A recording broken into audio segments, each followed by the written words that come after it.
Now, Pokemon's been around for almost 30 years, coming out in 1996. Pokemon is something we've all grown up in, either in the anime, the games, or even the TCG game. Now, every year Pokemon comes out with a brand new set of Pokemon for us to admire, to love, and to battle with. Now, with the new DLC coming out in Pokemon Scarlet and Violet, I thought it would be fun to look through all the past generations and to figure out what is the worst Pokemon in every gen. Now, this is going to be my opinion, guys. You guys may not like it, but again, it is my opinion, so hopefully I don't get anyone hating me this video. But furthermore, guys, let's get into this.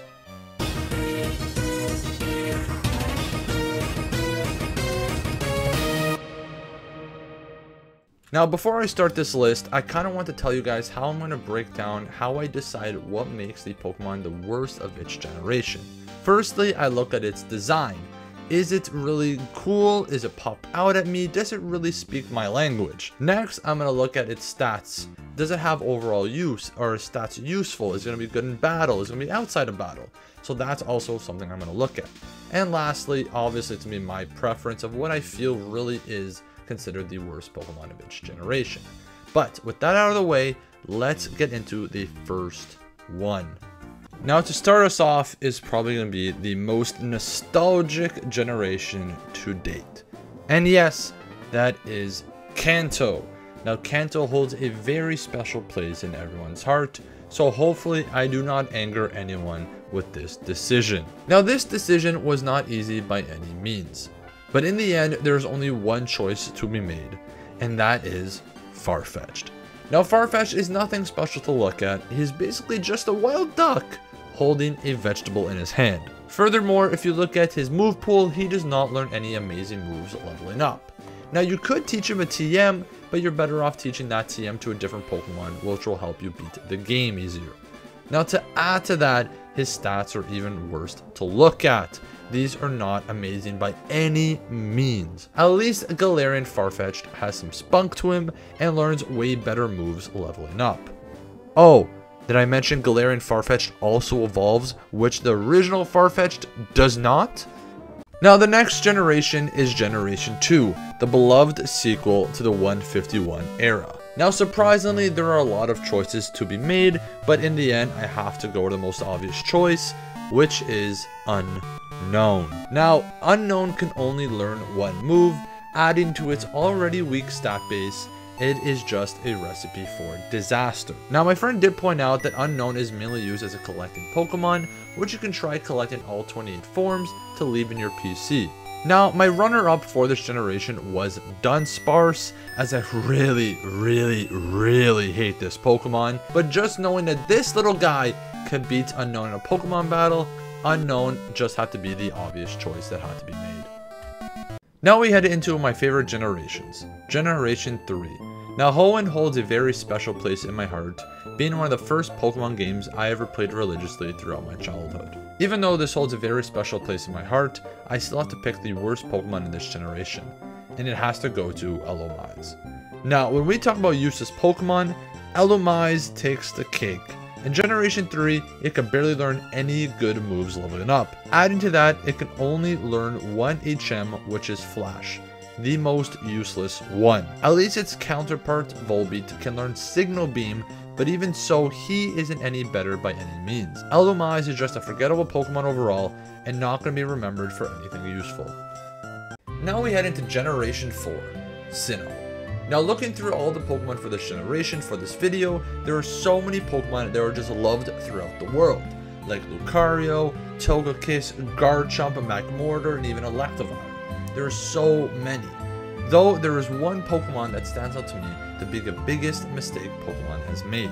That is the male version of Combee.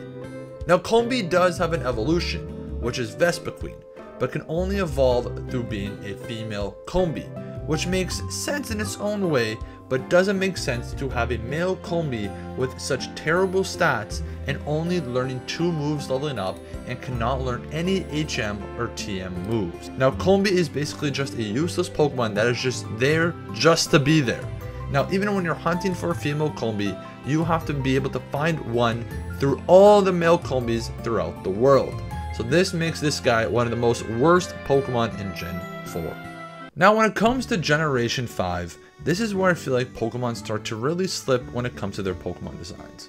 Of course, there are still great Pokemon in Unova, like Crocodile, Hydreigon, and even Bisharp. But even with a lot of great designs, there are a lot of bad designs in this gen. Though, to pick the worst out of the worst, I had to go with Alola. Now to me, this just feels like a really basic design and nothing special. Honestly, they could have even made this Love Disc's evolution and gave it better stats. But in the end, it has no evolution, terrible stats besides its HP, and his move pool is very basic and nothing special. You're better off teaching your TMs and HMs to other water type Pokemon to help you beat the games. Alola feels like a forgotten Pokemon that most people tend to not even remember about. Now, Gen 6 gave us the least amount of new Pokemon, though they added one of the most coolest features in all of Pokemon. First off, they added Mega Evolutions. Second, they added the Fairy typing. Now, I remember when they announced the Fairy typing and they showed us Spritzee, one of the newest Fairy type Pokemon, and everyone had such high hopes for this Pokemon. Boy, were we disappointed. Its evolution, Aromatisse, has to be the most ugliest Pokemon I have ever seen in my life. Spritzee could have evolved into something much nicer than Aromatisse. Aromatisse is not only a terrible designed Pokemon, but for a fully evolved Pokemon, its stats are just terrible. And a move pool that is not even worth having on your team, it just feels like a wasted potential for a Pokemon. Now in Generation 7, Pokemon really started pushing the boundaries on how they develop their games. This was the first ever game where there was no gyms and it felt completely different from the older generations we're used to. Now while making this video, my first choice for the worst Pokemon Generation 7 was going to be Oricorio for being absolutely useless. But going through the Pokemon once again, I had to choose this guy, Crabominable. It is just a terrible designed Pokemon all around. Its stats are just terrible, and it is 2 times weak to 6 different types, making it so hard to use in any battle. Its defenses are not even that good, so I doubt you can take 1 to 2 more hits from any Pokemon you're battling. Overall, this guy's hard to evolve, not worth having on the team, and very ugly when it comes to design.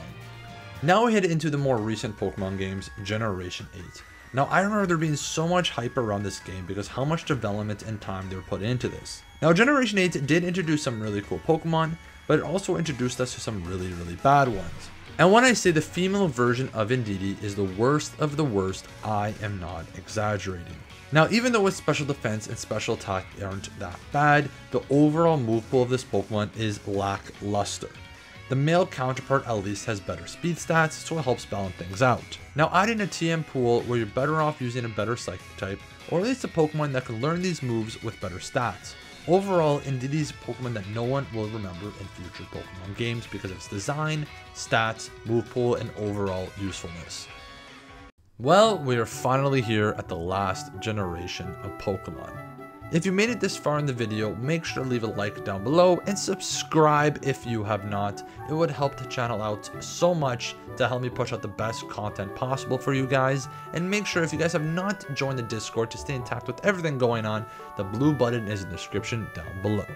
With that out of the way, let's talk about Generation 9. Pokemon Scarlet and Violet. While making this video, so far this right here is the newest Pokemon generation to date, and this game took the world by storm, adding so many new Pokemon and still more to come that have not been released yet. It has been incredible, but I can't believe it's already been 9 generations. Now to me, the worst designed Pokemon has to be the Dunsparce, as well as having the most unoriginal Pokemon name I have ever seen. Though there is one Pokemon that just stands out above the Dunsparce to become the worst Generation 9 Pokemon I have ever seen, and that is Psydops.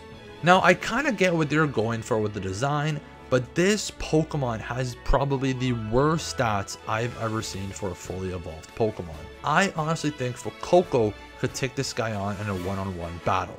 I have no idea what Pokemon were thinking to put these stats on such a really cool designed Pokemon. Even with its hidden ability Stakeout, which deals double damage to a switching Pokemon, it is not going to help when your base attack is only 79 and your base special attack is 59. Pokemon really fumbled the bag on this guy, and that could have actually been useful early game or at least useful overall. Well guys, that was all 9 generations of Pokemon. Now with Pokemon being around for so many years, not every Pokemon is going to be perfect, but that's okay. That's what makes it quirky, and that's what makes it nostalgic, and that's why we love it. But if you enjoyed this video, make sure to leave a like and subscribe if you have not, and let me know of your thoughts down below of this whole list. Thank you guys so much for watching this. I hope to see you guys in the next Pokemon video.